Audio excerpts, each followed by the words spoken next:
Bismillahirrahmanirrahim. Assalamualaikum warahmatullahi wabarakatuh. Waalaikumsalam Waalaikumsalam warahmatullahi warahmatullahi wabarakatuh. wabarakatuh. Alhamdulillah. Alhamdulillahillazi arsala rasulahu bil huda wa dinil haqq liyuzhira ala dini kullih walau karihal musyrikun. Asyhadu an la ilaha illallah wahdahu la syarikalah wa asyhadu anna Muhammadan abduhu arsalatu bi risalatil qudsiyah wa ahkamihi syarifah mu'ajalatin kulli muskilatin shagiratin aw kabirah. Amma ba'd. Para pemirsa Makassar Cinta Quran yang dirahmati Allah Subhanahu wa taala. Alhamdulillah Allah Subhanahu wa taala masih memberikan kita kesempatan, kesehatan, umur yang panjang sehingga pada hari ini hari ke-15 bulan suci Ramadan 1441 Hijriah kita masih bisa bersama-sama menjalankan ibadah puasa kita dan ibadah-ibadah lainnya dalam keadaan sehat walafiat. Semoga ibadah puasa kita hari ini dan hari-hari sebelumnya diterima oleh Allah Subhanahu wa taala. Insyaallah amin. Pemirsa Makassar Cinta Quran yang dirahmati Allah Subhanahu wa taala, dalam kesempatan kali ini di agenda dialog Ramadan yang diselenggarakan oleh Makassar Cinta Quran, kita akan mengangkat satu tema, mendiskusikan satu topik, yakni Ramadan, bulan kesabaran dan perjuangan. Ya, sebagaimana yang kita ketahui bersama para pemirsa sekalian, bahwa Ramadan kita kali ini sedikit agak berbeda dengan bulan Ramadan di tahun-tahun sebelumnya. Ya, di mana di bulan Ramadan kali ini kita menjalani ibadah Ramadan ini ya di tengah-tengah mewabahnya wabah virus corona atau COVID-19 yang melanda negeri kita dan negeri-negeri lainnya. Nah, tentu ini membutuhkan kesabaran dan perjuangan dalam menjalankan ibadah puasa kita di tengah-tengah mewabahnya COVID-19 ini. Nah, insya Allah ini akan kita diskusikan, akan kita perbincangkan dengan kedua narasumber kita yang alhamdulillah sudah hadir, sudah standby di layar monitor masing-masing. Baik, kita sapa terlebih dahulu kedua narasumber kita. Ya, yang pertama Ustadz Fahri Firman SIP. Ya, Assalamualaikum Ustadz. Waalaikumsalam warahmatullahi wabarakatuh. Ya, apa kabar hari ini Ustadz? Alhamdulillah. Ya, alhamdulillah Ustadz, sehat ya. Ya, kemudian pemateri yang kedua yaitu Ustadz Agustam. Ya, Assalamualaikum Ustadz. Waalaikumsalam warahmatullahi wabarakatuh. Iya. Bagaimana kabarnya hari ini Ustadz? Alhamdulillah, Iya, alhamdulillah sehat semua Ustadz ya. Ya, syukur alhamdulillah. Insyaallah. Ya, baik para pemirsa, kita tidak berlama-lama, kita langsung persilakan kepada narasumber kita untuk membahas tema kita kali ini, yakni Ramadan, bulan kesabaran dan perjuangan. Baik, saya ke Ustadz Firman terlebih dahulu. Ya, Ustadz, bulan Ramadan kita kali ini, ya, sebagaimana yang telah kita pahami bersama, kita jalani di tengah mewabahnya COVID-19, Ustadz ya. Ya. Tentu dibutuhkan kesabaran, Ustadz, ya, dalam menghadapi atau menjalankan ibadah puasa kita. Bukan hanya sabar menahan lapar dan dahaga, juga kita harus sabar dalam menghadapi wabah COVID-19 ini. Dan diperparah lagi, kita harus sabar dalam menghadapi kebijakan-kebijakan rezim penguasa yang nampaknya tidak berpihak kepada rakyat. Ya, nah sebelum lebih jauh Ustaz, mungkin bisa dijelaskan terlebih dahulu apa sih sabar itu, definisi sabar itu bagaimana itu Ustaz? Ya, tafadhal Ustaz Fahri. Ya, baik. Terima kasih. Bismillahirrahmanirrahim. Alhamdulillahirabbil alamin. Wassalatu wassalamu ala Rasulillah Sayyidina Muhammadin wa ala alihi wa ashabihi wa man tabi'ahum bi ihsanin ila yaumiddin. qala Allah Ta'ala fi kitabil karim, a'udzu billahi minasyaitonir rajim, bismillahirrahmanirrahim, innallaha ma'as sabirin, shadaqallahul azim wa shadaqa rasulul karim. Pemirsa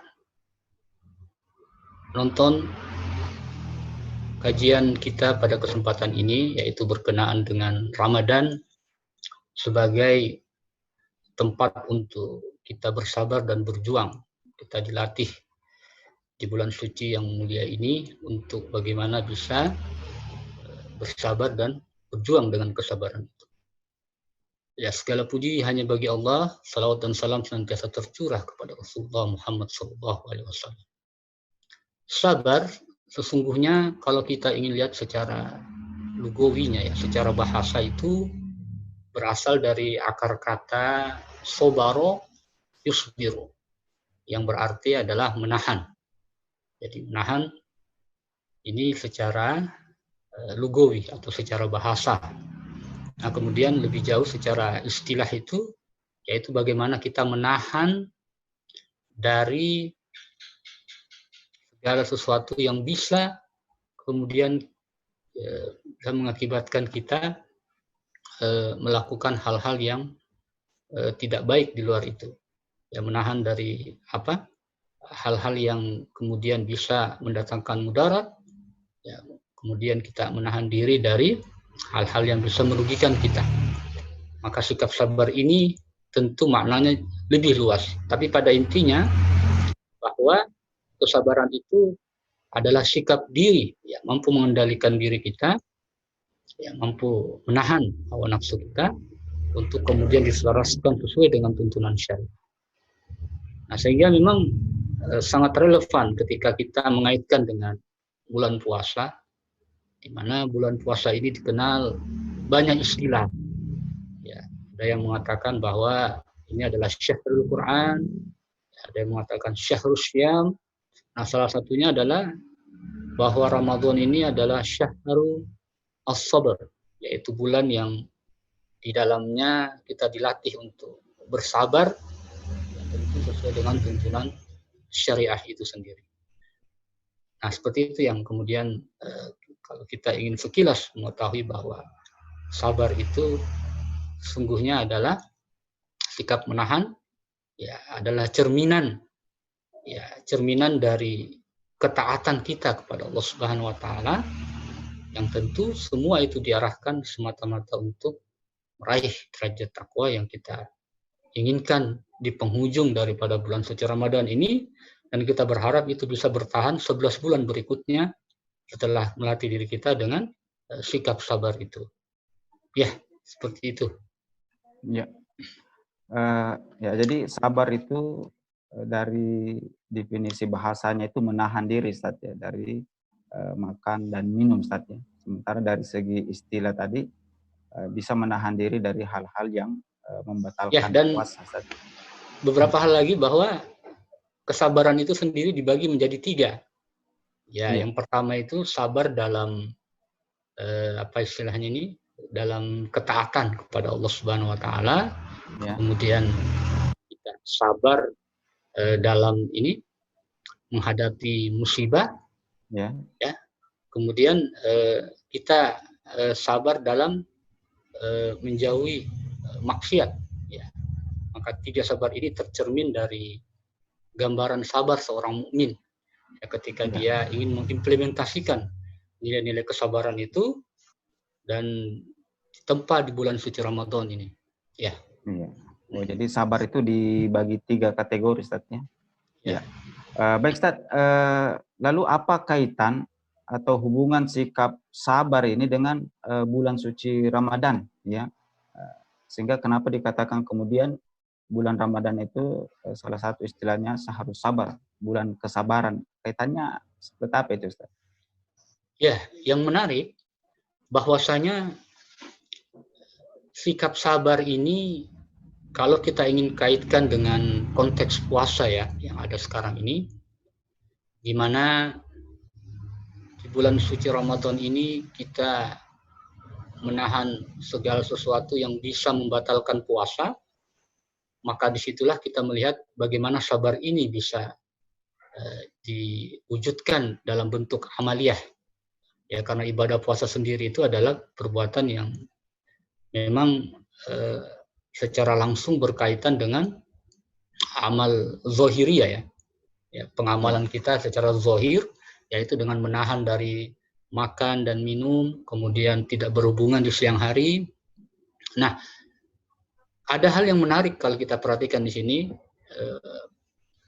pemirsa yang sangat dirahmati Allah Subhanahu wa taala, yaitu bahwasanya ketika Allah Subhanahu wa taala menyerukan atau mewajibkan kepada orang-orang beriman untuk berpuasa, nah kita melihat bahwa puasa ini ya, kita melihat dalam konteks makan dan minum, ya termasuk dalam hal ini suami istri yang kemudian halal untuk apa istilahnya melakukan hubungan ya. Ini kalau kita lihat di sini bahwasanya ada ketaatan yang luar biasa ya. Ada ketaatan yang luar biasa, ada upaya menahan diri yang luar biasa. Bisa kita bayangkan ya pemirsa yang sangat dirahmati Allah Subhanahu wa taala. Makan dan minum, nah, ini adalah perkara yang mubah, ya, yang boleh-boleh saja. Perkara yang dihalalkan oleh Allah Subhanahu wa taala. Nah, ketika kemudian datang perintah untuk menahan itu semua dalam konteks puasa yang diwajibkan oleh Allah Subhanahu wa taala, nah maka kemudian orang-orang beriman ini mampu melakukannya dengan penuh keikhlasan, ya. Padahal ini perkara yang dihalalkan oleh Allah Subhanahu wa taala. Tapi tentu dengan keimanan, ya, dengan semangat ingin mendekatkan diri kepada Allah Subhanahu wa taala, dia mampu untuk tidak melakukan hal-hal yang sesungguhnya hal tersebut dihalalkan oleh Allah Subhanahu wa taala. Nah, inilah luar biasanya orang-orang yang beriman. Ya. Untuk perkara yang halal saja dia mampu untuk meninggalkan. Nah, apatah lagi di bulan suci yang Ramadan ini tentu jauh lebih mudah lagi dia bisa meninggalkan perkara-perkara yang apakah itu perkara yang syubhat, apalagi perkara yang diharamkan oleh Allah Subhanahu wa taala. Nah, inilah berkah daripada Ramadan puasa ini, seorang yang mampu kemudian mengawali ya bagaimana membangun kesabarannya itu dengan menahan hal-hal yang dihalalkan oleh Allah Subhanahu wa taala. Nah, dari sinilah kemudian dibentuklah ya nafsiyahnya, dibentuklah apa istilahnya ini ciri-ciri ketakwaannya itu akan muncul perlahan-lahan, ya berawal dari menahan hal-hal yang memang dihalalkan oleh Allah Subhanahu wa taala. Nah, ini sehingga kita perhatikan ya memang dari setiap mukmin itu tercermin ya keimanannya dari perilakunya.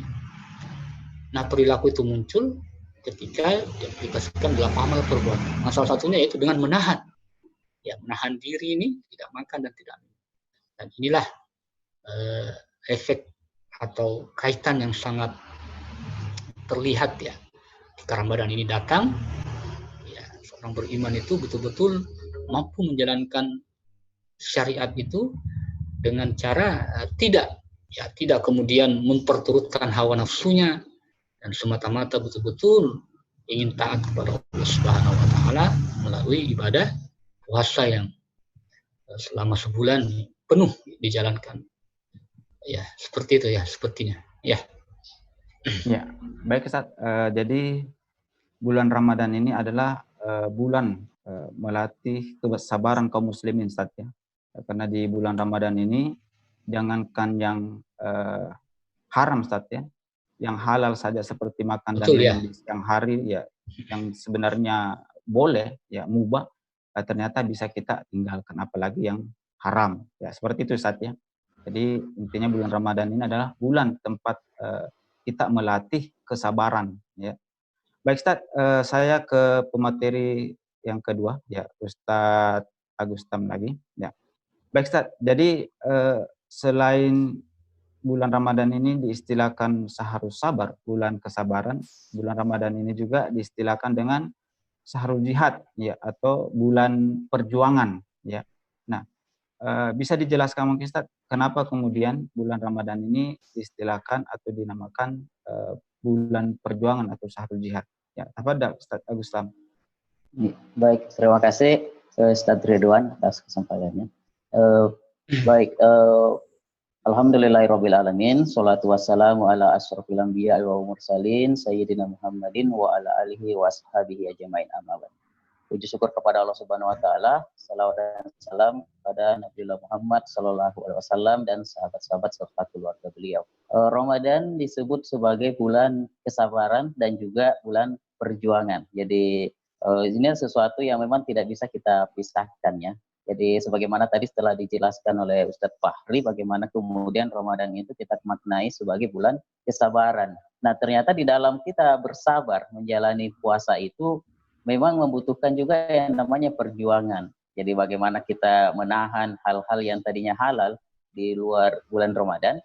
Nah, ketika di bulan Ramadan itu menjadi suatu hal yang haram untuk kita lakukan. Nah, itu tentu memerlukan perjuangan juga. Jadi bagaimana kemudian itu bisa kita jalani keseharian kita di bulan puasa ini, sehingga puasa kita itu nantinya menjadi puasa yang bernilai ibadah di sisi Allah Subhanahu wa taala. Termasuk bagaimana kita mengendalikan amarah kita, mengendalikan hal-hal yang bisa merusak puasa kita. Apalagi tadi dikatakan kita hari ini atau tahun ini berpuasa dalam kondisi yang sedikit berbeda, bisa bermaksimal diri di bulan Ramadan ini.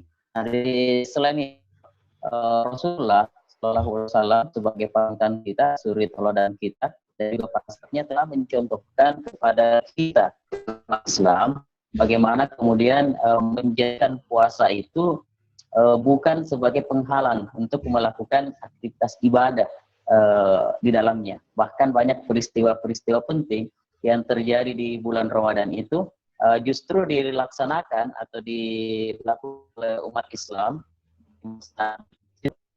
terjadi di tahun kedua Hijriah di Ramadan, di mana kaum muslimin itu hanya berkisar 300-an orang sahabat, ya, pasukan kaum muslimin menghadapi hampir 3 kali lipat daripada kekuatan kaum kafir Quraisy. Dan luar biasanya dalam keadaan berpuasa, dalam keadaan pasukan yang tidak berimbang ini, kaum muslimin dengan izin Allah Subhanahu wa taala memperoleh kemenangan dalam perang Badar tersebut. Nah, banyak lagi contoh yang lainnya, misalnya adalah perang Ahzab. Ya, dalam sejarah memang perang Ahzab ini terjadi di bulan Syawal. Tapi kita tahu persiapan untuk terjadinya perang Ahzab ini atau perang Khandaq, ya, itu terjadi di bulan Ramadan. Jadi Rasulullah dan para sahabatnya telah mempersiapkan berbagai hal, termasuk menggali parit-parit yang dalam dan panjang serta luas itu di bulan puasa. Jadi dalam keadaan sedang berpuasa, Rasulullah dan para sahabatnya melakukan persiapan perang dengan menggali parit-parit, ya, yang mungkin sulit kita untuk lakukan pada hari ini, ya. Kemudian termasuk Fatu Makkah, ya, atau pembebasan kota Makkah. Nah, di mana ini menjadi momen tersebarnya Islam di seluruh Jazirah Arab. Itu juga terjadi di bulan Ramadan. Di umat Islam berhasil menaklukkan atau membebaskan kota Makkah dari orang-orang Quraisy, dan kaum manusia banyak yang kemudian berbondong-bondong masuk Islam pada saat itu. Nah, itu di masa Rasulullah para sahabatnya, termasuk juga perang Tabuk dan seterusnya. Termasuk di masa kehilafannya, jadi kita mungkin pernah mendengar bagaimana kisah kepahlawanan Tariq bin Ziyad. Jadi beliau adalah pemimpin yang memimpin pasukan dalam penaklukan Andalusia, yang hari ini mungkin kita kenal dengan Spanyol, ya. Itu juga ternyata terjadi di bulan Ramadan. Nah, bukti-bukti ini menjadikan pelajaran bagi kita umat Islam pada hari ini bahwa sesungguhnya bulan Ramadan itu bukanlah saat untuk bermalas-malasan atau berdiam diri. Ya, walaupun mungkin kalau sekarang kita berada di rumah, tapi bukan berarti kita berdiam diri dalam artian bermalas-malasan. Tapi bagaimana kemudian kita mencari atau menemukan cara-cara yang kreatif yang bisa untuk tetap bisa melaksanakan amalan-amalan mulia di bulan yang mulia ini, ya. Karena tentu perjuangan ataupun aktivitas-aktivitas ibadah yang kita lakukan di bulan ini akan mendapatkan ganjaran pahala yang lebih besar di sisi Allah Subhanahu wa taala. Nah, jadi memang suatu hal yang urgent atau kemudian penting untuk menyebut bahwa Ramadan itu adalah bulan perjuangan, di mana kaum muslimin itu lebih termotivasi lagi, lebih bersemangat lagi untuk berjuang di dalamnya. Iya, seperti itu, Ustaz. Ya, ya. Jadi ternyata di bulan Ramadan ini banyak peristiwa-peristiwa saja yang terjadi di masa Rasulullah dan para sahabat, yang justru menjadikan bulan Ramadan itu momentum untuk berjuang, ya, momentum untuk jihad fi sabilillah, ya, memperjuangkan tegaknya hukum-hukum Allah di muka bumi ini. Nah, dalam situasi atau keadaan saat ini yang tidak ada peperangan, nah, seperti apa bentuk perjuangan kita di masa Rasulullah dan para sahabat itu, ya, bisa jihad fi sabilillah. Nah, tapi saat ini kondisinya berbeda, tidak ada peperangan. Nah, bentuk perjuangan kita dalam keadaan seperti ini tuh seperti apa, Ustaz? Iya, betul sekali bahwa kalau tadi di masa Rasul, di masa kaum muslimin memiliki kepemimpinan, kemudian perjuangan itu diwujudkan dengan melakukan aktivitas jihad, salah satu aktivitas yang mulia di mata Allah Subhanahu wa taala. Nah, namun kondisi pada hari ini tidak memungkinkan atau tidak terlaksana aktivitas demikian. Lalu seperti apa bentuk perjuangan kita di masa atau di saat-saat seperti sekarang ini? Ya, tentu di sini membutuhkan berbagai bentuk kegiatan-kegiatan atau aktivitas yang itu dinilai sebagai sebuah bentuk perjuangan di sisi Allah Subhanahu wa taala. Karena memperjuangkan Islam itu harus kemudian kita lakukan kapan dan dimanapun. Kenapa? Karena Allah Subhanahu wa taala memerintahkan kaum muslimin itu untuk memenangkan Islam itu atas kekufuran. Jadi Allah Subhanahu wa taala menyeru kita agar kemudian menjadikan Islam itu sebagai aturan di dalam kehidupan kita. Nah, ini yang kemudian menjadi hal yang penting. Jadi kita bisa melihat bagaimana perjalanan Rasulullah SAW serta para sahabatnya berjuang dalam rangka menyeru manusia untuk kemudian berhukum atau kemudian menegakkan aturan-aturan Allah Subhanahu wa taala, aturan-aturan Islam di muka bumi ini. Sampai kemudian Rasulullah dan sahabatnya itu berhasil menegakkan Islam. Jadi ketika beliau berhijrah ke Madinah, dan itu terus dikembangkan, diperjuangkan dan diemban Islam ini disebarluaskan di muka bumi ini sampai kemudian dilanjutkan oleh para khulafaur rasyidin, dilanjutkan oleh para khalifah setelahnya. Sampai kemudian Islam itu kita ketahui telah berjaya lebih dari 1.300 tahun. Ini adalah hasil dari perjuangan. Namun melihat kondisi pada hari ini, ternyata apa yang telah diperjuangkan oleh Nabi Shallallahu Alaihi Wasallam itu tidak nampak. Ya, ini dimaklumi karena telah runtuhnya atau telah hilangnya institusi kepemimpinan kaum muslimin di hari ini hidup dalam kondisi tidak menerapkan aturan-aturan Islam di dalam. Nah, ini menjadi lahan atau ladang bagi kita untuk berjuang. Jadi kalau Rasulullah berjuang untuk Islam, pada hari ini kaum muslimin dituntut oleh Allah Subhanahu wa taala untuk berjuang mengembalikan kehidupan Islam. Nah, ini kemudian yang perlu kita lakukan pada hari ini. Nah, seperti apa perjuangan yang kita lakukan dalam membalikan kehidupan Islam itu tidak lain adalah menyeru manusia dengan cara yang baik. Kemudian kita juga diseru oleh Allah Subhanahu wa taala agar kemudian masuk ke dalam Islam itu secara kafah. Ya ayyuhalladzina amanu udkhulu fis-silmi kafatan. Hai orang-orang yang beriman, masuklah ke dalam Islam secara kafah atau menyeluruh, tidak sebagian-sebagian. Nah, pada hari ini kita melihat kondisi kaum muslimin tidak dalam keadaan sedang berislam secara kafah. Nah, inilah perjuangan yang kita lakukan. Bagaimana mendakwahi atau menyeru manusia agar kemudian mau untuk kemudian menegakkan atau kemudian berislam secara kafah. Nah, konkretnya adalah kita memberikan pemahaman atau ajakan kepada umat sehingga mereka paham tentang syariat Allah Subhanahu wa taala dan akhirnya mau untuk berjuang bersama-sama menegakkan aturan Allah Subhanahu wa taala itu dalam kehidupannya. Ya, jadi seperti itu bentuk perjuangan kita pada hari ini. Ya, baik Ustaz. Ya, jadi bulan Ramadan itu justru tidak boleh dijadikan sebagai bulan bermalas-malasan, Ustaz ya. Tetapi Iya, justru betul. harus dijadikan sebagai bulan perjuangan.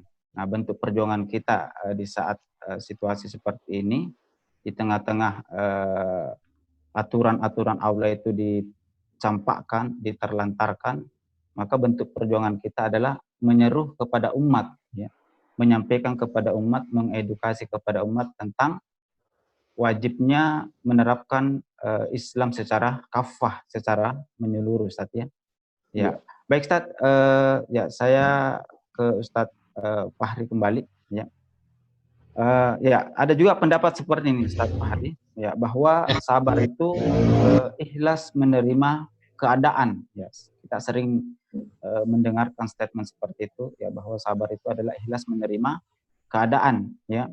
Nah, bagaimana kalau misalnya kita melihat kezaliman, Ustaz, ya, termasuk kezaliman yang dilakukan oleh penguasa, ya, misalnya mengeluarkan kebijakan-kebijakan yang tidak berpihak kepada rakyat, misalnya tidak menurunkan harga BBM di saat minyak dunia itu turun, ya, yang dilakukan justru mencabut berbagai jenis subsidi, ya, menarik pajak dari rakyat yang jenis dan besarannya itu semakin bertambah dari tahun ke tahun, apalagi di tengah mewabahnya COVID-19 ini.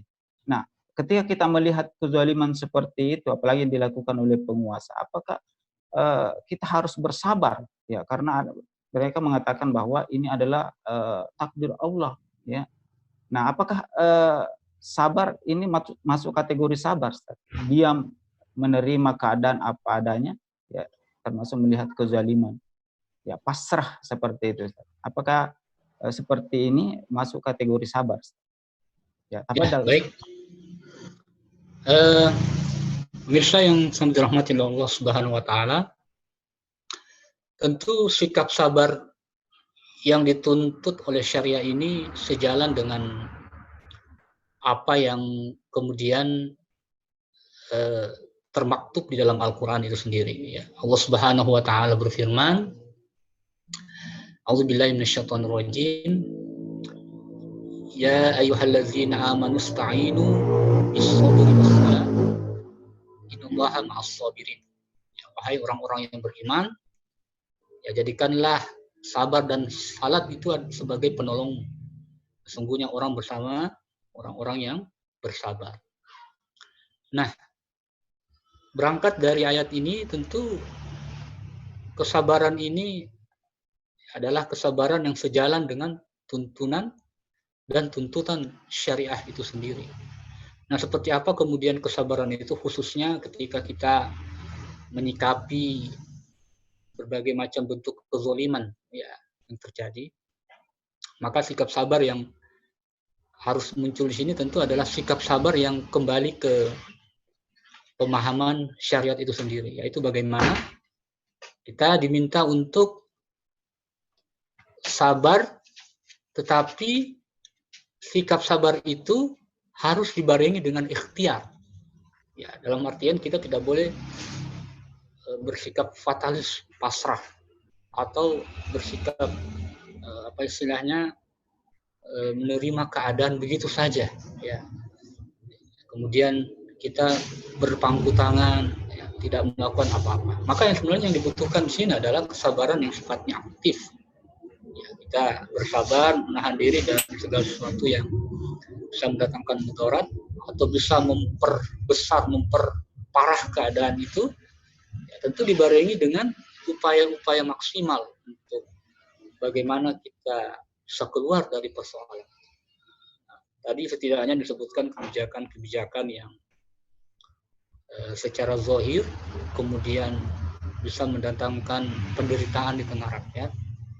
Ya, kalau sekarang kan kita melihat bagaimana kebijakan ini yang cenderung kemudian memberikan beban kepada masyarakat. Ya, seharusnya ketika mereka diseru untuk bersabar, maka seharusnya ada solusi juga. Ada ikhtiar juga bagaimana bisa keluar dari persoalan itu. Maka seyogyanya seorang muslim, ya, seorang yang beriman itu dituntut untuk tidak cukup dia berdiam diri, ya, tidak cukup dia apa istilahnya pasrah dengan keadaan, fatalis. Nah, ini ada kesalahan dalam memahami kesabaran di tengah-tengah masyarakat. Padahal sesungguhnya kesabaran itu adalah bentuk sikap hati kita. Dia adalah perwujudan masyair, perasaan-perasaan kita, ya, sifat yang tertanam dalam diri seseorang. Nah, ini berbeda dengan ikhtiar. Ikhtiar ini adalah pengamalan. Ya, bagaimana kita bisa keluar, ya, kita beramal, kita berusaha untuk bagaimana keluar dari berbagai musibah, berbagai penderitaan, ya, khususnya pada pandemi COVID-19 ini kita bisa berusaha bagaimana kita tetap taat kepada Allah Subhanahu wa taala, ya, tapi tetap juga ya, kita melakukan aktivitas yang dapat mengeluarkan dari musibah tersebut. Jika misalnya ada seruan untuk kemudian mematuhi, ya, protokol terkait dengan penanganan pandemi corona misalnya, maka seorang muslim, ya, harusnya melihat ini sebagai hal yang menjadi ikhtiar bagi mereka. Nah, di satu sisi juga dia tidak boleh berhenti untuk melakukan aktivitas amar ma'ruf nahi munkar dengan mengkritisi sejumlah kebijakan atau hal-hal yang mengarah kepada kerusakan sistem itu sendiri. Ya, dengan cara tentu memberikan arahan, nasihat kepada siapapun juga, ya, khususnya penguasa. Ya, bagaimana dia bisa bertanggung jawab sepenuhnya, tidak hanya memberikan SOP, prosedur bagaimana penanganan pandemi, tetapi hal lain juga yang harus dipenuhi. Salah satunya misalnya bagaimana mencukupi kebutuhan pokok ketika kemudian musibah itu datang. Nah, inilah yang dilakukan oleh Khalifah Umar bin Khattab radhiyallahu an, ya, sehingga beliau juga kemudian tidak hanya pasrah, ya. Ketika beliau mengatakan kita berpindah dari satu kodok ke kodok yang lain, dari satu ketetapan Allah ke ketetapan yang lain, beliau kemudian melakukan upaya sungguh-sungguh untuk bagaimana keluar dari wabah tersebut, ya, dengan memberikan apa istilahnya pemenuhan kebutuhan pokok kepada rakyatnya, sembari berusaha untuk keluar dari musibah. Ya, yang waktu itu adalah taun, ya, musibah penyakit taun, yang kemudian beliau membuat kebijakan yang di satu sisi, ya, tidak akan merugikan siapapun, nah, dan semua akan berbahagia dengan hal tersebut, tidak akan membebani mereka, ya, tidak akan menjadikan itu sebagai sebuah, ya, perkara yang bisa mendatangkan murka Allah Subhanahu wa taala. Maka di sini tentu sikap yang bijak, sikap yang tepat seorang muslim ketika menghadapi semua itu, ya, menghadapi kebijakan-kebijakan yang zalim, adalah dia bersabar, tetap menahan untuk tidak melakukan misalnya tindakan anarkisme, ya, tindakan-tindakan yang bisa mengarah kepada fasad, merusak. Tapi dia pun tidak boleh istilahnya pasif, ya, untuk melakukan tindakan-tindakan kritik, ya, kepada siapapun itu, apalagi kepada penguasa. Bahkan ini adalah sifat yang sifat atau sikap yang terpuji, yang kemudian mendapatkan derajat yang tinggi di sisi Allah Subhanahu wa taala, bahkan disetarakan dengan Sayyidus Syuhada, ya, mungkin para syuhada, yaitu Hamzah bin Abdul Muttalib, dan orang-orang yang kemudian berdiri di hadapan penguasa dan meluruskan mereka, menasihati mereka, sehingga mereka siap menanggung resiko daripada kritiknya itu, ya, karena inilah tuntunan syariah, yaitu bagaimana tetap menahan diri tapi berusaha untuk, ya, memberikan jalan keluar dari setiap persoalan yang menimpa, apakah menimpa dirinya, menimpa keluarganya, masyarakat, apalagi kalau ini dalam konteks sudah global atau negara, ya, seperti itu, ya. Maka sikap seorang muslim adalah dia tidak boleh pasif, tetapi harus aktif untuk melakukan upaya perubahan ya ke arah yang lebih baik. Ya, bukan Allah Subhanahu wa taala berfirman dalam Al-Qur'an, "Billahi minasyaitonir rajim, innallaha la yughayyiru ma biqaumin hatta yughayyiru ma bi anfusihim." Sesungguhnya Allah Subhanahu wa taala tidak akan merubah nasib sebuah kaum ya sebelum ya kaum itu sendiri merubah apa yang ada dalam diri mereka. Sehingga di inilah kesesuaian antara sikap sabar itu dengan upaya menangani kebijakan, menghindarkan dari kerusakan kebijakan zalim itu. Inilah yang kemudian akan melahirkan ketaatan dan kedekatan kita kepada Allah Subhanahu wa taala, sehingga kita akan lebih mudah untuk meraih ketakwaan itu sendiri. Ya, baik Ustaz. Tapi bukankah keadaan ini atau kondisi saat ini itu merupakan takdir Allah yang seharusnya diterima? Ya, sebab ini semua sudah keputusan Allah, termasuk diberikannya kita pemimpin atau penguasa yang zalim seperti saat ini itu adalah sudah ketentuan Allah. Jadi tidak perlu kita berlebihan dalam menyikapi protes, mengkritisi, apalagi sampai melakukan aksi demonstrasi dan sebagainya. Sebab ini sudah takdir Allah, keputusan Allah. Ya. Baik buruknya itu berasal dari Allah. Nah, bagaimana cara meluruskan pemahaman seperti ini? Ya, inilah yang kita lihat di tengah-tengah sebagian umat. Ya, sebagian umat ada pemahaman yang keliru ketika memahami amalan hati dan amalan perbuatan. Mereka mencampur adukan itu. Padahal sesungguhnya ya dalam konteks memahami kepada Allah Subhanahu wa taala ini juga perkara yang wajib ya. Jadi kita sangat harus bisa memahami bahwa semua ini ketetapan Allah Subhanahu wa taala. Dalam Al-Qur'an Allah Subhanahu wa taala berfirman, A'udzubillahi minasyaitonirrajim, wa lanabluwannakum ya bisyai'in minal khaufi wal ju'i wa naqsin minal amwali was samarat. Ya. Wa basyiris sabirin. Nah, di sini kemudian Allah menyampaikan kepada kita akan menimpakan ya ujian kepada manusia itu, kepada hambanya, ya baik itu berupa ketakutan, ya rasa lapar, ya kekurangan harta, kemudian kekurangan buah-buahan. Tetapi di sini Allah kemudian memberikan wabasyirus sabirin, ya berikanlah kabar gembira ya kepada orang-orang yang bersabar. Idza asabathum musibah qalu inna lillahi wa inna ilaihi raji'un. Apabila mereka ditimpa musibah, mereka mengucapkan ya kalimat inna lillahi wa inna ilaihi raji'un. Sesungguhnya semua musibah atau semua hal itu berasal dari Allah dan pasti juga kembalinya kepada Allah. Nah, inilah kalimat istirja. Ya, kalimat bagaimana apa istilahnya? Kita diperintahkan untuk kembali kepada Allah. Jadi ketika musibah itu datang, maka sikap amal hati kita, keyakinan kita, ya istilahnya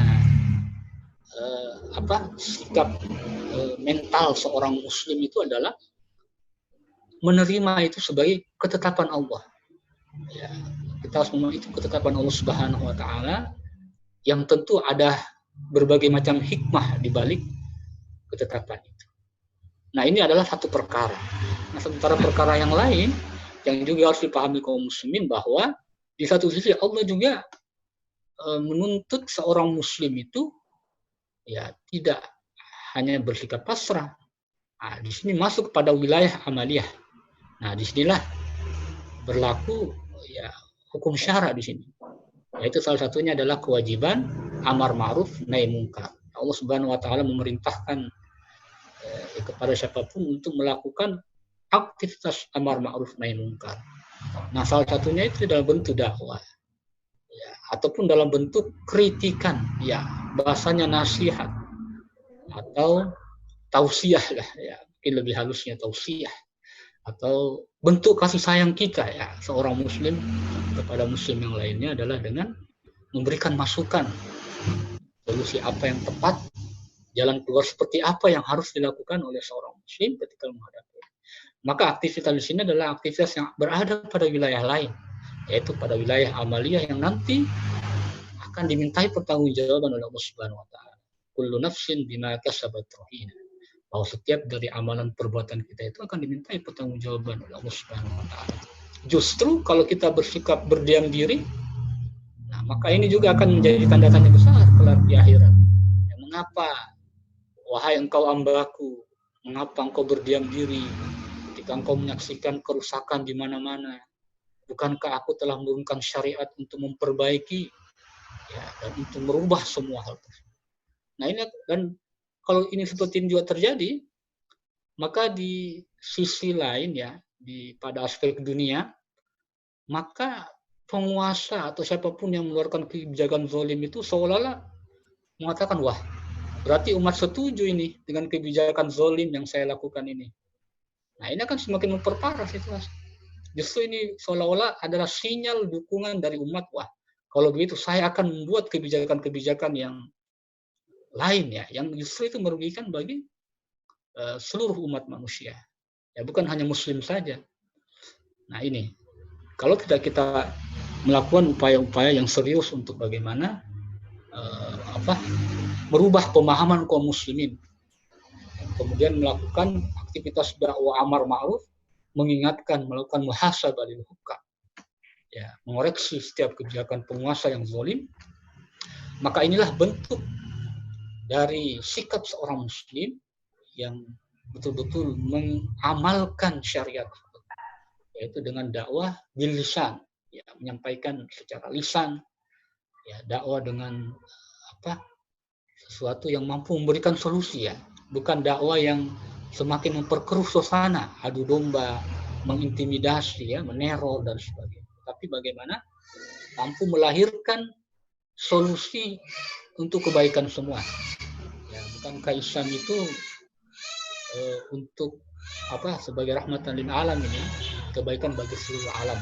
Nah, salah satunya tentu adalah menghadirkan kemaslahatan, ya, menghadirkan kemaslahatan dan mencegah kemafsadatan, kerusakan. Kita betul-betul Islam itu mampu hadir di tengah-tengah masyarakat, ya, khususnya pada saat pandemi ini mampu menghadirkan solusi yang tepat. Nah, salah satunya ya itu kalau diserukan saat ini, ya apa istilahnya ini, pembatasan sosial ya berskala besar, ya seperti itu, PSBB, maka perlu juga kita menyerukan, ya istilahnya apa ini, penerapan syariah berskala besar. Itu penting juga. Ya. Penerapan syariah berskala besar. Tapi ya. Bagaimana penyeruan syariah berskala besar. Nah untuk saat inilah yang juga diperlukan untuk kita bisa gaungkan di masyarakat, bahwa jangan Anda berkecil hati, jangan putus dari rahmat Allah. Tetaplah itu berupaya bagaimana keluar dari persoalan ini, tetap optimis. Ya, itu adalah qada, betul, ketetapan Allah. Tapi kita tidak boleh pasrah begitu saja. Tidak boleh menjadi orang-orang yang jumud, menjadi orang-orang yang apa istilahnya lari dari rahmat Allah Subhanahu wa taala. Ya. Ya, baik Ustaz. Jadi sabar yang dimaksud di sini bukan sabar yang pasif, yang pasrah dengan keadaan, tetapi terus harus berusaha, ya, dengan cara mengkritisi kebijakan rezim, ya. Sebab Allah sendiri tidak merubah satu kaum jika kaum itu tidak berusaha, ya, seperti itu Ustaz, ya. Jadi selain itu ya kita harus memberikan solusi dari berbagai permasalahan yang ada, ya. Tadi sempat disampaikan bahwa perlu ditawarkan solusi penerapan syariat berskala besar, ya. Artinya Islam secara kafah atas berbagai solusi problem, ya, atas berbagai masalah yang dihadapi bangsa saat ini, Ustaz, ya. Ya, baik Ustaz, saya ke Ustaz Agustam kembali, ya. Ya, Ustaz. Jadi tadi sudah dijelaskan Ustaz, bahwa bentuk perjuangan kita di dalam bulan suci Ramadan yang saat ini tidak ada peperangan seperti dalam situasi Rasulullah dan para sahabat, yaitu dengan cara menyeruh umat ya, mengedukasi umat tentang perlunya penerapan Islam ya secara kafah, secara menyeluruh ya, bahkan sempat tadi disinggung pemerintahan Islam saatnya. Ya, nah di saat ada kelompok kaum muslimin ya yang berusaha berjuang ya untuk tegaknya hukum-hukum Allah di muka bumi ini, namun di saat yang sama ada sekelompok orang ya dari kalangan kaum muslimin itu sendiri yang menghalangi ya, membenci bahkan mengkriminalisasi orang-orang yang berjuang mendakwakan syariah dan khilafah. Nah, kenapa bisa ada seperti ini? Satu, justru yang menghalangi itu, yang membenci dan mengkriminalisasi itu dari golongan kaum muslimin itu sendiri. Bukankah kaum muslimin itu harus bersatu ya memperjuangkan tegaknya hukum-hukum Allah di muka bumi sebagaimana yang diperintahkan oleh Allah. Nah, tapi kenapa bisa seperti ini, Ustaz? Ya. Bisa dijelaskan, Ustaz Agustan? Iya, baik. Sebelumnya kemudian tadi telah disampaikan bahwa memperjuangkan atau kemudian berusaha untuk menerapkan syariat Allah Subhanahu wa taala di muka bumi ini adalah sebuah kewajiban dan sebuah aktivitas yang mulia.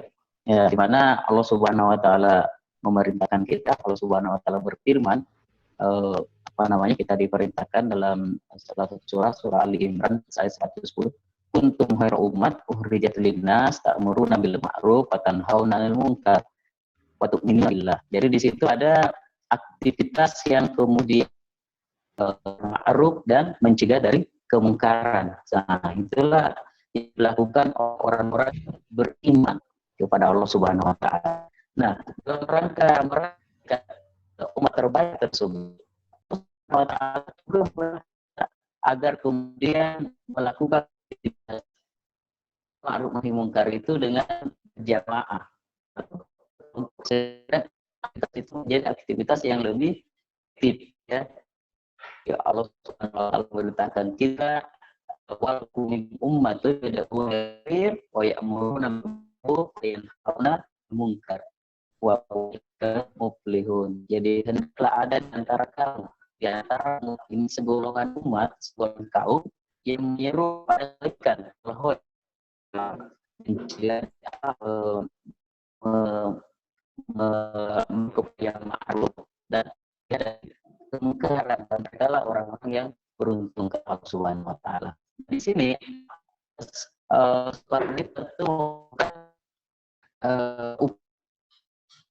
lagi bulan Ramadan, sehingga aktivitas amar ma'ruf nahi munkar dalam bentuk kelompok ini adalah sesuatu yang memiliki dalil atau landasan di dalam Islam. Nah, adapun adanya kelompok atau orang-orang yang menolak atau bahkan menghalangi upaya penerapan syariah Islam ini, itu bisa kita lihat dari beberapa kondisi. Pertama, mungkin mereka adalah golongan orang-orang yang tidak memahami. Ya, mereka tidak memahami seruan-seruan Allah Subhanahu wa taala agar umat itu menerapkan syariah. Nah, apalagi kalau itu dari kalangan kaum muslimin sendiri. Nah, disinilah perlunya edukasi tadi ya, diupaya untuk memahamkan mereka dengan berbagai aktivitas pembinaan yang kita lakukan di tengah-tengah masyarakat untuk memahamkan umat betapa pentingnya penerapan syariat dalam kehidupan kita ini. Nah, yang kedua adalah mereka yang kemudian mendapatkan keuntungan dengan adanya sistem yang rusak pada hari ini. Jadi sesuatu yang buruk ini, sesuatu yang merusak kehidupan umat manusia ini, tapi ada juga orang-orang yang diuntungkan. Siapa mereka? Mereka adalah para pelaku kejahatan atau pelaku kemaksiatan. Mereka yang bisnisnya itu terkait dengan aktivitas apa yang diharamkan oleh Allah Subhanahu wa taala. Mungkin mereka adalah para pemilik pabrik-pabrik minuman keras. Mereka adalah para pengusaha-pengusaha barang-barang yang diharamkan oleh Allah Subhanahu wa taala. Atau mereka adalah orang-orang yang suka mengambil apa-apa yang bukan haknya, para koruptor dan lain sebagainya. Nah, ini orang kedua ini sangat terkait dengan yang ketiga, yakni adanya kaki tangan atau agen-agen barat di negeri-negeri kaum muslimin. Karena kelompok kedua tadi itu mendapatkan kesempatan ini ya karena adanya kesempatan seluas-luasnya yang diberikan dari orang-orang yang berkuasa pada hari ini. Ya, jadi mereka berusaha, jadi pihak ketiga ini berusaha untuk mempertahankan atau menjaga agar sistem yang ada pada hari ini, yang sesungguhnya adalah sistem yang rusak, yang bertentangan dengan perintah Allah Subhanahu wa Ta'ala, mereka berusaha untuk mempertahankannya. Nah, inilah yang kemudian harus kita sadari dan sadarkan kepada umat bahwa keberadaan aturan ataupun sistem-sistem aturan yang ada pada hari ini yang tidak sesuai dengan apa yang diturunkan oleh Allah Subhanahu wa Ta'ala adalah sebuah pelanggaran dalam Islam, dan harus kemudian ada upaya untuk seperti tadi dikatakan yang menasehati atau mengingatkan para penguasa agar mereka tersadarkan bahwa sistem yang mereka terapkan pada hari ini, aturan yang mereka jalankan pada hari ini adalah sistem aturan yang tidak bersumber dari Allah Subhanahu wa Ta'ala, bahkan bertentangan, sehingga kelompok-kelompok tadi itu ya bisa memahami dan kemudian ikut berjuang juga untuk kemudian menerapkan Islam dalam kehidupannya. Nah, ini jadi tidak hanya dalam skop individu ataupun masyarakat, tapi juga para pemangku kepentingan dalam hal ini adalah pejabat-pejabat negara harus kita sadarkan, harus kita kritisi kebijakan-kebijakan mereka ataupun berbagai hal yang mereka buat untuk mengatur umat ini yang tidak disandarkan kepada aturan Islam. Itu harus kita ingatkan kepada mereka sebagai bentuk dakwah juga atau nasihat ya kepada penguasa. Jadi seperti itu. Jadi harus ada upaya untuk menyadarkan mereka untuk kemudian tidak terus-menerus larut dalam aktivitas yang seperti itu. Ya. Baik, Ustaz. Adakah ancaman Ustaz, atau dosa ya bagi orang-orang yang membenci, orang-orang yang menghalang-halangi dakwah tegaknya hukum-hukum Allah di muka bumi, apalagi orang-orang yang mengkriminalisasi dakwah syariah dan khilafah? Sebagaimana kita ketahui di rezim ini ya tidak sedikit ya pejuang syariah dan khilafah itu lalu kemudian dikriminalisasi, dipenjara. Ya, bahkan di luar negeri sana ya tidak sedikit yang kemudian disiksa dan dibunuh. Ya, adakah ancaman atau dosa bagi orang-orang yang melakukan hal tersebut? Ya. Iya, tentu saja karena aktivitas amar ma'ruf nahi mungkar tadi, jadi aktivitas untuk mendakwahi masyarakat, menyeru kepada kebaikan, mengajak kepada yang ma'ruf dan mencegah daripada kemungkaran, itu adalah aktivitas mulia yang wajib dan kemudian memperoleh pahala yang besar di sisi Allah Subhanahu wa Ta'ala. Maka meninggalkannya, kemudian menolaknya atau bahkan menentangnya adalah aktivitas yang diharamkan, dan tentu ini adalah dosa bagi yang melakukannya. Allah Subhanahu wa Ta'ala mengancam mereka dengan ancaman azab yang berlipat. Mereka akan mendapatkan kehidupan yang sempit, ya. Bisa jadi kemudian masalah kesempitan hidup yang kita alami sekarang ini adalah akibat dari adanya orang-orang yang kemudian menentang daripada penerapan syariat Allah Subhanahu wa Ta'ala, sehingga kemudian Islam sebagai rahmatan lil alamin tadi kita tidak rasakan, ya, karena adanya orang-orang yang kemudian menentang atau kemudian menghalangi, bahkan tadi dikatakan mengkriminalisasi atau menindak secara hukum orang-orang yang pada hakikatnya tidak berbuat kejahatan, tapi sebenarnya ingin menyeru kepada kebaikan tadi. Nah, disinilah kemudian kita orang-orang yang bersabar dan berjuang dalam ketaatan tadi. Nah, adapun para pelaku atau orang-orang yang menghalangi penerapan syariat tadi, nah ini perlu dipahamkan. Kenapa? Karena aktivitas ini oleh Allah Subhanahu wa Ta'ala itu bahkan orang-orangnya diberikan predikat sebagai orang-orang kafir, zalim, bahkan fasik berdasarkan apa yang mereka lakukan, sehingga tentu tidak boleh serampangan atau kemudian istilahnya cuek terhadap seruan atau upaya penegakan syariah ini.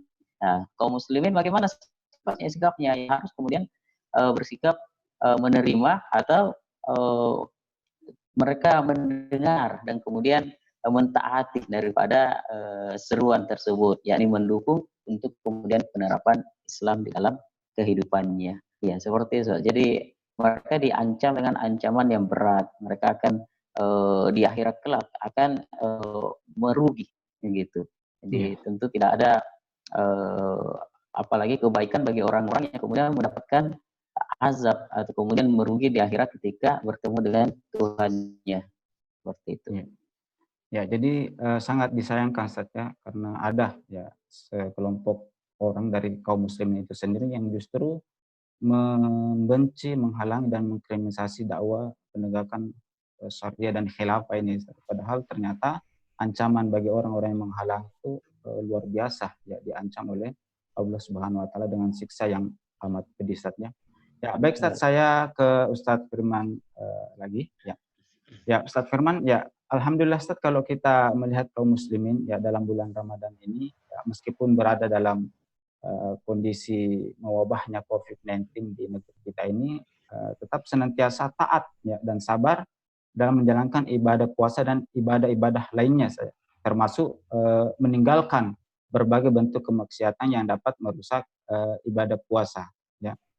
Nah, hanya saja Ustaz, ya, kenapa kesabaran dan ketaatan kaum muslimin itu tidak terjadi pada hukum-hukum Islam lainnya selain dari puasa ini? Ya, misalnya hukum qisas, hukum rajam, hukum cambuk dan lain sebagainya. Yaitu ada perbedaan ya.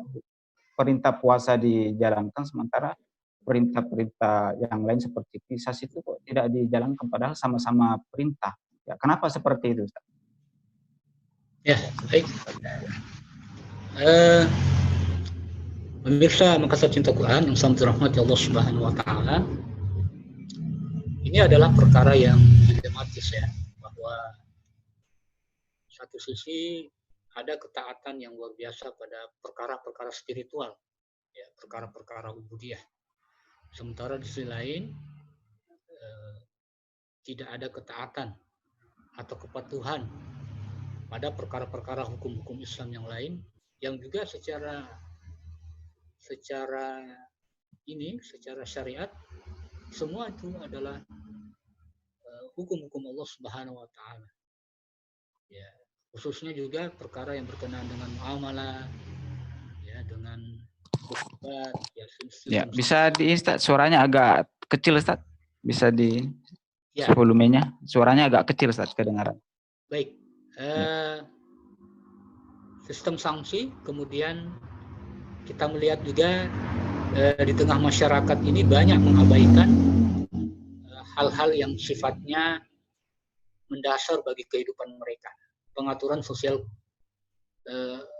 sistem sosial kehidupan mereka. Nah, inilah yang kemudian sangat dilematis yang kita saksikan terjadi di tubuh kaum muslimin. Ya. Bahkan ini terasa begitu besar ya. Bahkan ini menjadi sebuah problem yang amat besar ya untuk saat ini ya. Sampai detik ini kita menyaksikan bagaimana pola pikir kaum muslim dan pola sikapnya ini cenderung masih banyak mengabaikan perkara-perkara yang justru perkara ini tidak kalah wajibnya dengan hal-hal yang sifatnya spiritual.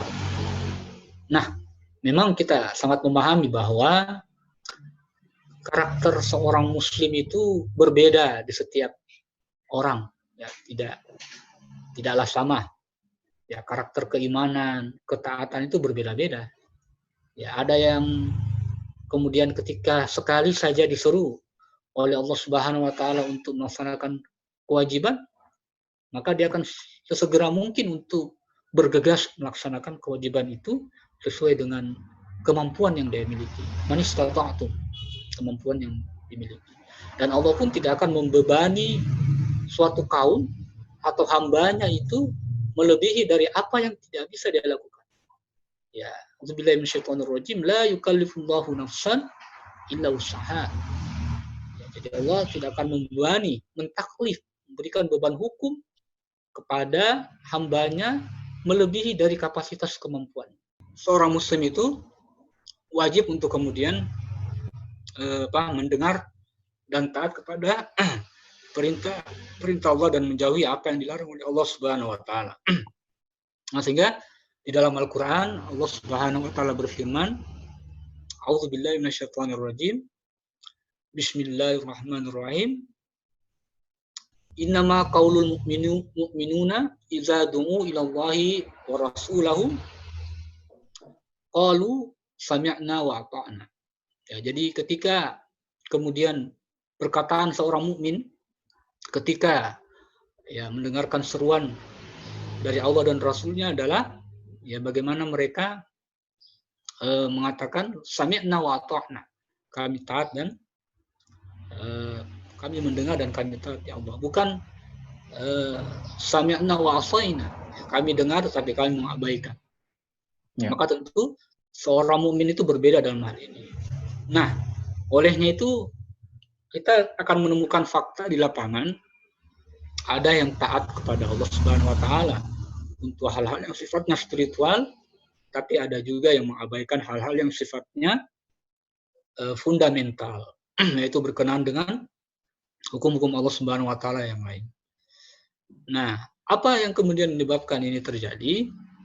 Ya, sesungguhnya ini berawal dari sebuah faham yang amat berbahaya, yaitu dikenal dengan faham sekularisme. Ya, faham sekularisme. Faham sekularisme ini yakni faham di mana terjadi proses fasuddin anil haya, yaitu memisahkan agama dari kehidupan. Jadi agama itu hanya ditempatkan pada perkara yang sifatnya spiritual. Ya, Islam itu akan hadir ketika berkenaan dengan sholat, ya, puasa saat ini, kemudian berkenaan dengan ketika kematian, ya, ketika syukuran dan lain sebagainya. Tetapi kemudian berkenaan dengan hal-hal yang sifatnya fundamental, ekonomi, sosial, politik, Islam kemudian tidak menjadi rujukan bagi siapapun. Islam tidak menjadi perkara yang dijadikan acuan oleh umat. Nah, inilah kemudian persoalan yang cukup parah, yaitu penyakit sekularisme atau sekularisme ini.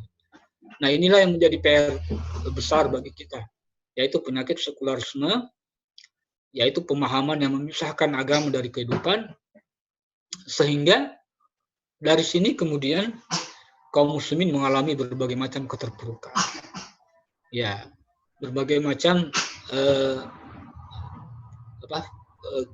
kebodohan, ya, ketertindasan dan sebagainya, akibat mereka mengabaikan ajaran Islam secara kafah tadi seperti yang disebutkan, padahal yang seruannya jelas, ya, bahwasanya ya ayyuhalladzina amanu udkhulu fis silmi kaffah wa la tattabi'u khutuwatis syaitan innahu lakum aduwwun mubin.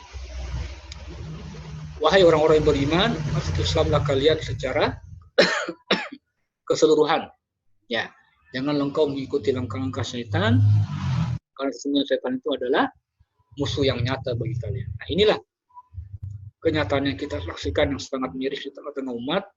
Mereka masih memiliki paham sekularisme, ya, yaitu paham yang memisahkan agama dari kehidupan. Sehingga sangat wajar ketika kita temukan, ya, mereka berpuasa tapi ternyata masih mengamalkan riba. Ya, mereka berpuasa tapi banyak muslimah kita mungkin pada saat Ramadan masih mengenakan kerudungnya, tapi ketika keluar dari Ramadan mereka tidak lagi mengenakan kerudungnya dan kembali seperti semula. Nah, inilah yang kemudian menjadi tugas kita semua, ya, bukan cuma para dai. Saya pikir tugas bagi setiap muslim untuk saling mengingatkan bahwasanya Islam itu sebuah ajaran yang tidak boleh kita hanya mengambil sebagian dan kemudian mengabaikan sebagian hukum-hukum yang lain. Dalam Al-Quran, Allah sendiri sudah menegur, sudah mengingatkan, apa tu'minuna bi ba'dil kitab wa takfuruna bi ba'd. Apakah engkau mengambil sebagian dari hukum-hukum Islam itu kemudian mengkufuri, mengingkari hukum-hukum yang lain.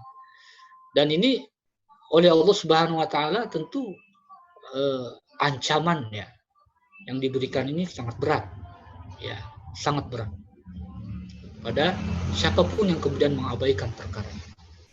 Nah, sehingga mirsa peserta Quran yang sangat dirahmati Allah Subhanahu wa taala, tentu upaya kita bagaimana adalah menghentikan sekularisme ini. Ya, menghentikan setiap upaya yang bisa menumbuh suburkan, mengembangkan daripada bibit-bibit sekularisme yang tertanam di dalam diri kaum muslimin. Karena justru inilah yang akan menghancurkan kaum muslimin itu sendiri. Ya, maka mereka itu harus difahamkan, harus terus-menerus diingatkan, harus terus-menerus disampaikan bagaimana Islam itu mampu menghadirkan solusi kepada mereka. Ya, tidak hanya bertumpu pada hal-hal yang bersifat spiritual atau ubudiyah saja. Ya, saya rasa seperti itu ya. Ya, betul sekali Ustaz ya. Jadi kalau kita lihat kaum muslimin saat ini ya memang ya telah menjalankan syariat sebenarnya. Hanya saja syariat yang dijalankan itu baru sebatas ibadah spiritual ya, ritual dan spiritual semata seperti puasa, sholat, zakat, haji dan lain-lain ya, belum mencakup syariat dalam lingkup lebih luas lagi, ekonomi, sosial, budaya, politik, hukum dan pemerintahan. Nah, ternyata menurut penjelasan Ustadz tadi penyebabnya adalah karena kaum muslimin ini telah terkontaminasi virus sekularisme Ustadz ya. Paham yang memisahkan agama dari kehidupan. Makanya jangan heran kalau kemudian kita melihat kaum muslimin saat ini ya mengambil sebagian yang lain dan meninggalkan sebagian yang lain. Nah, inilah tugas kita, PR kita saat ya ke depannya bagaimana kemudian memahamkan ya saudara-saudara kita kaum muslimin tentang bahayanya sekularisme ini Ustaz ya. Ya. Baik Ustaz, saya ke Ustaz Agustam kembali ya. Ya, Ustaz, tadi sudah dijelaskan oleh Ustaz Fahri bahwa kaum muslimin ini terkena virus sekularisme ya. Pemisahan agama dari kehidupan. Artinya banyak sekali aturan-aturan Islam itu yang berhubungan dengan aspek pemerintahan, masyarakat, hukum itu yang tidak diterapkan. Yang diterapkan ini baru mencakup lingkup individu semata, ya. Artinya banyak hukum-hukum Islam lainnya itu yang tidak diterapkan, ya. Nah, bagaimana seharusnya ya sikap kaum muslimin melihat banyaknya hukum-hukum Allah ini diterlantarkan atau tidak diterapkan di negeri kita ini yang notabene masyarakatnya mayoritas beragama Islam. Justru yang diterapkan itu adalah sistem politik demokrasi, sistem ekonomi kapitalis, sistem pemerintahan demokrasi yang notabene bertentangan dengan Islam. Padahal kita ini mayoritas beragama Islam. Kenapa kemudian diatur dengan sistem yang bukan Islam? Ya, bagaimana seharusnya sikap kaum muslimin?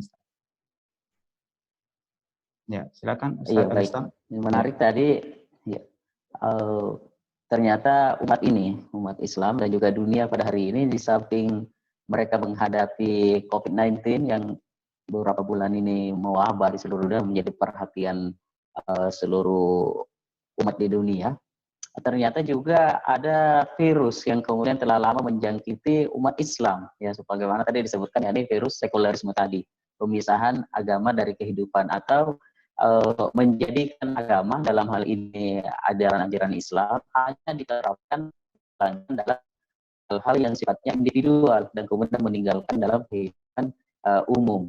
Nah, ini tentu adalah sebuah penyakit yang harus dihindarkan kemudian disterilkan dari umat Islam.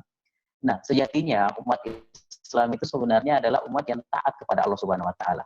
Ketaatan itu dibuktikan dengan aktivitas mereka untuk segera menjalankan perintah Allah Subhanahu wa taala. Ya, bagaimana misalnya ketika masuk bulan Ramadan, segera kemudian kaum muslimin itu untuk melakukan aktivitas-aktivitas yang sudah biasa kita lakukan di bulan Ramadan. Ya, termasuk dalamnya adalah berpuasa, memperbanyak baca Al-Qur'an dan amalan-amalan ibadah lainnya. Nah, namun kita melihat bahwa itu hanya nampak pada hal-hal yang sifatnya ibadah mahdud tadi. Nah, inilah sebenarnya buah dari sekularisme tadi. Jadi umat Islam tidak memahami bahwa agama mereka, agama Islam juga mengatur dan memerintahkan agar kehidupan mereka secara umum itu juga diatur dengan aturan Islam. Nah, bahkan ada semacam penelantaran ya, atau mengabaikan daripada perintah-perintah Allah Subhanahu wa taala untuk menerapkan hukum-hukumnya. Ya, tadi sudah disebutkan dalam perkara-perkara ekonomi misalnya ya, masyarakat kita berjual beli, berdagang tidak berdasarkan sebagaimana Rasulullah berdagang. Jadi mereka melakukan kecurangan dan sebagainya, padahal itu diharamkan dalam Islam. Atau dalam hal pergaulan, tadi disebutkan bahwa banyak kaum muslimin itu tidak menjalankan aturan pergaulan dalam Islam. Bagaimana hubungan laki-laki dan perempuan yang bukan mahram, kemudian bagaimana ketika kewajiban menutup aurat itu bagi wanita ketika keluar rumah tidak diindahkan. Ini semua adalah buah daripada adanya sekularisasi dalam kehidupan kaum muslimin. Nah, padahal sahabat Abu Bakar Siddiq itu memberikan contoh kepada kita bagaimana ketika ada pengabaian atau upaya untuk melantarkan salah satu hukum saja dalam Islam. Pada waktu itu ada sekelompok kaum atau orang di tengah-tengah umat itu enggan, seperti Rasulullah itu mereka enggan untuk membayar zakat karena mereka menganggap zakat itu hanya diperintahkan ketika Nabi masih hidup. Maka oleh Abu Bakar, khalifah yang ada pada waktu itu sepeninggal Rasul, melakukan tindakan yang tegas terhadap orang-orang yang berusaha atau kemudian enggan untuk melaksanakan salah satu perintah dalam Islam ini, yakni membayar zakat. Jadi Abu Bakar kemudian mengutus utusannya untuk menemui mereka, mengajak mereka untuk bertaubat dan segera melaksanakan perintah zakat tersebut.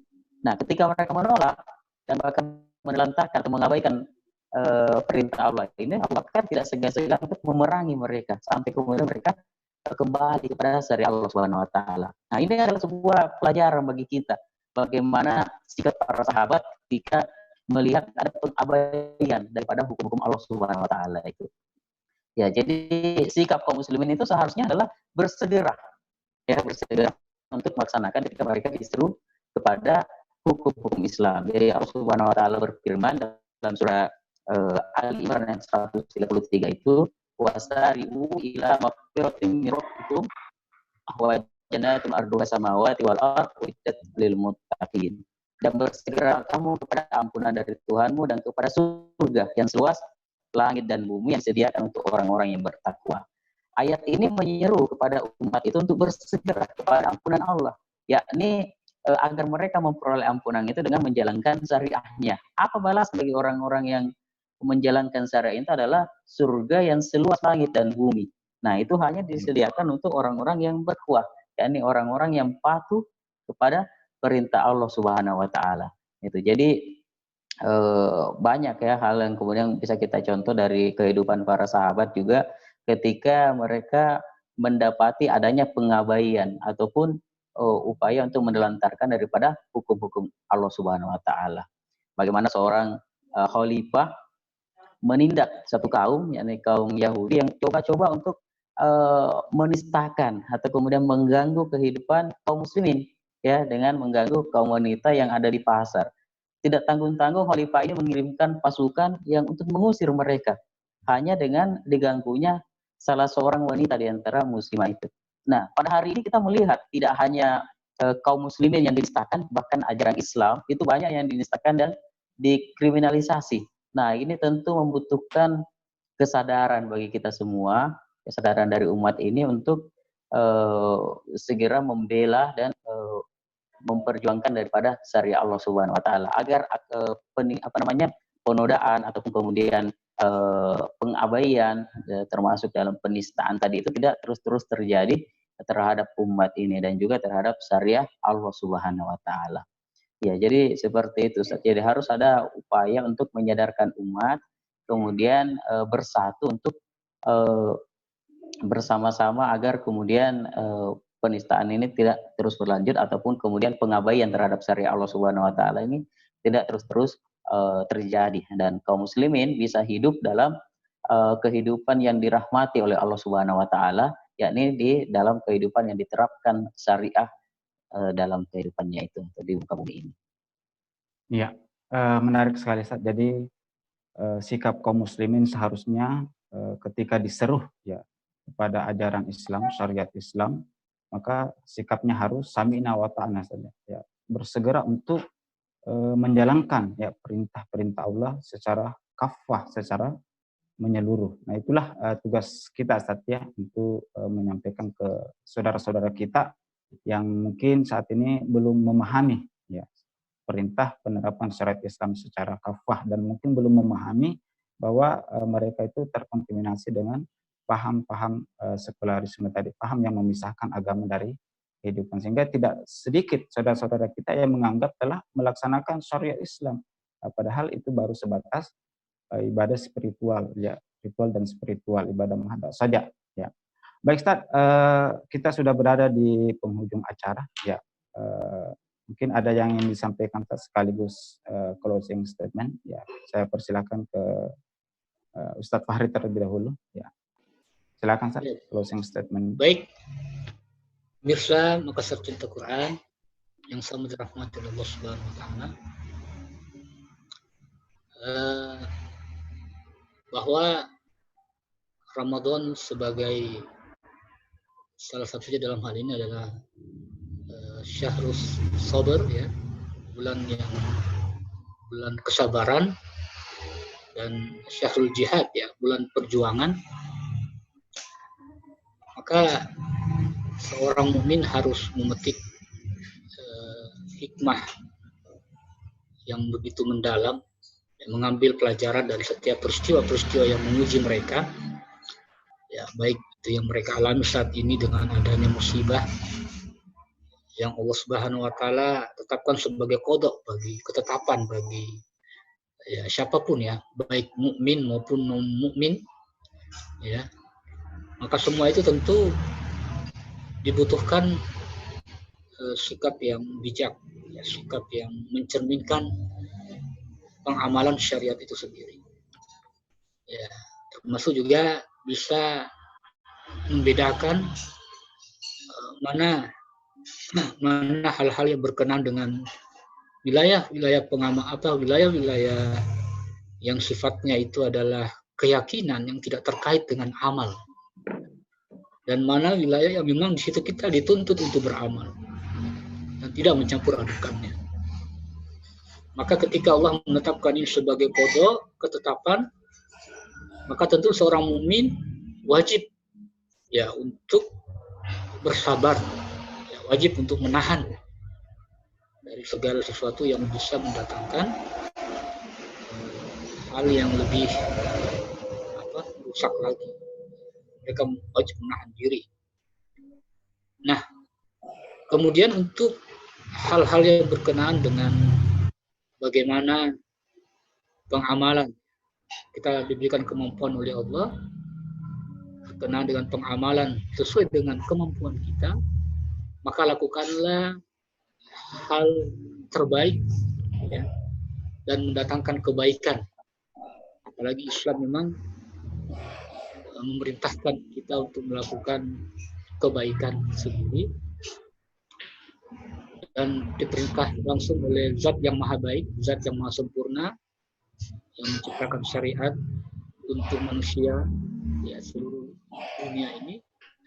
Tentu sangat paham bahwa setiap ketetapan itu tentu bernilai ibadah, bernilai pahala. Apalagi disampaikan tadi, ketika kita bersegera, maka kita akan mendapatkan ganjalan pahala surga. Ya, surganya Allah ini jaminan bagi siapa saja yang betul-betul beriman dan bertakwa. Di ayat lain Allah Subhanahu wa taala berfirman, Billahi minasyaitonir rajim, walau anna ahlal qura aman wattaqau la fatahna alaihim barakatin minas sama'i wal ardh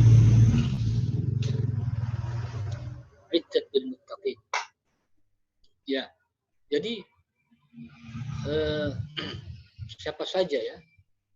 Ya, jadi di situ dikatakan bahwa jika sebuah penduduk atau sebuah negeri, sebuah wilayah ya betul-betul beriman dan bertakwa kepada Allah, pasti Allah akan membukakan barokahnya. Bukan berkahnya, baik berkah itu bersumber ya, dari bawah, ya, dari bumi, ya, kemudian dari langitnya Allah Subhanahu wa taala. Maka disinilah ketaatan, kesabaran, perjuangan ini sangat dibutuhkan. Bukan hanya untuk saat ini saja, tapi seterusnya. Seterusnya ini harus bisa menjadi bagian dari kehidupan kita. Dengan kesabaran itu, dengan ketaatan itu, maka kita berharap ridhonya Allah Subhanahu wa taala, dan Allah akan memberikan kita jalan keluar. Ya, jalan keluar yang bagi orang-orang yang bertakwa adalah jalan keluar yang terbaik tentu. Ya, kita tidak sangka-sangka, dan ini semua wujud dari ketaatan kita kepada Allah Subhanahu wa taala, keistiqomahan kita, kesabaran kita, dan keikhlasan kita untuk menjalankan seluruh syariat Allah Subhanahu wa taala. Tentu semua itu berawal dari upaya sungguh-sungguh kita untuk melakukan dakwah. Dakwah yang kemudian bisa melahirkan perubahan. Dakwah yang tidak hanya berhenti pada tataran yang sifatnya spiritual, tapi bagaimana dakwah itu mampu melakukan perubahan yang mengarah kepada penerapan Islam secara kafah. Ya, janganlah kita mengkriminalisasi ajaran Islam, ya, termasuk dalam hal ini ajaran khilafah dan pengemban-pengembannya. Ya, kemudian ikan laju dakwah mereka ini sama halnya dengan menentang Allah Subhanahu wa taala dan Rasulnya. Dan tentu sungguh ancaman dan azab yang pedih, ya, akan nanti siapapun juga yang mencoba untuk menghentikan, menghalangi upaya-upaya dalam rangka untuk mengarah kepada penerapan syariat Islam secara kafah. Ya, baik. Ya. Ya, terima kasih Ustaz. Ya, nah selanjutnya Ustaz Agustam, ya silakan Ustaz closing statement-nya. Baik. Untuk pemirsa, makasih juga mendengarkan kegiatannya atau menyaksikannya, untuk menjadikan Ramadan kali ini, Ramadan yang tahun-tahun sebelumnya ini, sebagai Ramadan bagi kita untuk lebih merenungkan lagi, ya, bagaimana ketaatan kita kepada Allah Subhanahu wa taala. Apakah kemudian hari-hari kita ini telah diisi dengan berbagai bentuk ketaatan kepada Allah, juga bagaimana masyarakat kita dan negara kita, apakah telah sesuai dengan apa yang diinginkan oleh Allah Subhanahu wa taala dan Rasul-Nya. Nah, jika kemudian kita melihat bahwa itu jauh daripada apa yang diinginkan oleh Allah, dan maka itu harus ada kesadaran bagi kita semua untuk melakukan upaya-upaya perubahan, ya, perbaikan, untuk kemudian kehidupan kita ini menjadi kehidupan yang diridhoi oleh Allah Subhanahu wa taala. Jadi perjuangan untuk menerapkan aturan-aturan Allah Subhanahu wa taala itu harus menjadi agenda, ya, atau kegiatan utama yang dilakukan oleh umat, ya, dalam rangka memperbaiki kehidupan mereka menjadi kehidupan yang diridhoi oleh Allah Subhanahu wa taala.